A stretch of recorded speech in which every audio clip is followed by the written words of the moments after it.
জাতির উদ্দেশ্যে স্পষ্ট বক্তব্য দিয়েছেন। বাংলাদেশের ঘরে ঘরে গ্যাস দিতে হবে, বিদ্যুৎ দিতে হবে, তাহলে তারেক রহমান যদি না দিতে পারে উনি ক্ষমতায় থাকতে পারবেন না। আমি ছোট্ট একটা স্মৃতি বলবো, 2013 সাল বেগম খালেদা জিয়া ঠিক এই জায়গায় বক্তব্য দেওয়ার জন্য এসেছিলেন। আমিও এখানে এসেছিলাম, আপনাদের কাতারে ছিলাম। এখানে দেখি চেয়ার নিয়ে মারামারি শুরু করে দিয়েছিল তৎকালীন ছাত্রদল যুবদল। ওই সময় বুঝেছিলাম এরা হাসিনাকে ফেলাইতে পারবে না। তখন আমরা ইনশাআল্লাহ পুরো বাংলাদেশে গুছানোর কাজ আরম্ভ করি। 17 বছর লেগেছে। সকল দল মিলে ফ্যাসিবাদী সরকারকে বাংলাদেশ থেকে বিতাড়ন করেছে।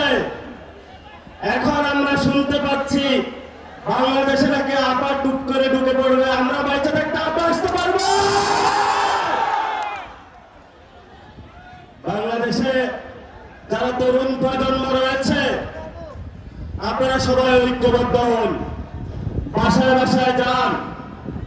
যে জায়গায় গ্যাস নাই, যে জায়গায় বিদ্যুৎ নাই, এলাকাবাসীকে ঐক্যবদ্ধ করে রাস্তায় নেমে পড়ুন।